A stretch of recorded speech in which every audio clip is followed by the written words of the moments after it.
What's up, everyone? Welcome to the video. Today we're going to take a look at how to change the cabin air filter in a 2018 Lexus RX350. And I'll put a link in the description box of this video to where you can find these replacement cabin air filters if you're in need. So our cabin air filter is going to be located behind the glove box. In order to get to it, we need to open the glove box. Then if we take a look on the right-hand side, we see this latch right here. This is going to be the dampening latch. I'll just get a finger around it and that'll pull off like that. Now what we need to do is fold the glove box down, and there's two stops that are preventing it from coming down. We can see the first one right here, and there's another one just like it on that side. So what I'm going to do is push towards the center of the glove box, and as I do that, it allows that stop to clear. Then I'll come over here and do the same thing. And if you have both your hands free, it's easier to do these both at the same time. Pull towards the center of the glove box and that stop clears. And then once we get both of them to clear, that glove box will come down like that. Now taking a look behind here, we see this panel right here. There's two clips on the bottom that push up, one like that, and then that panel will pull off like that.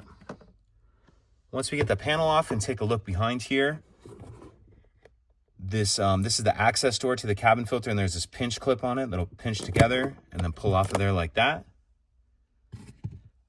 Then once we get that off there, there's this tray that will slide out.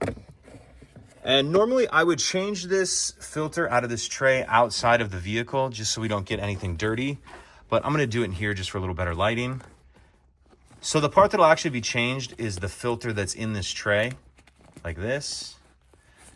And this will pull out of here. And again, if you have both your hands free, this will be a little bit easier. And one thing I want to point out is when you put your new filter in this tray, you want to pay attention to the airflow. This one's a little warm, but you can see right there it says up on it and has an arrow, the same that it says on our tray. So if your filter says that or has an arrow and says up like that, you'll install it with that arrow pointing up. Now, if you have an aftermarket filter that says airflow, if it says the word airflow on it, you'll put your airflow arrow pointing down.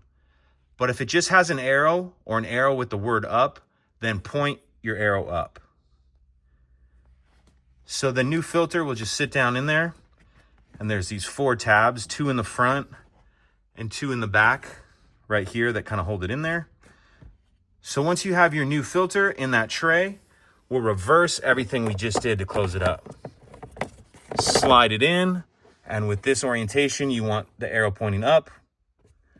And then we'll grab our access door, and same thing, that's how you'll know that's on, is line it up with that arrow pointing up. And the first thing I'll do on the left-hand side is slide these tabs in like that. And then the right side will clip on. We'll grab this panel. And you can see those tabs on the top, those three tabs. That's what I'm gonna kind of line up first. And then that will snap on. Then we'll pick our glove box up. And if your glove box it's just sitting on these hinges, so it may come off. If it comes off, just line up those four hinges on the bottom. And then we can pick our glove box up till those stops clear. Come over here and reattach this dampening latch. This just pushes on here. And that's it. If you have any questions, please let me know. If you could take a second to like and subscribe, it helps us out, and I'd appreciate it. Thank you.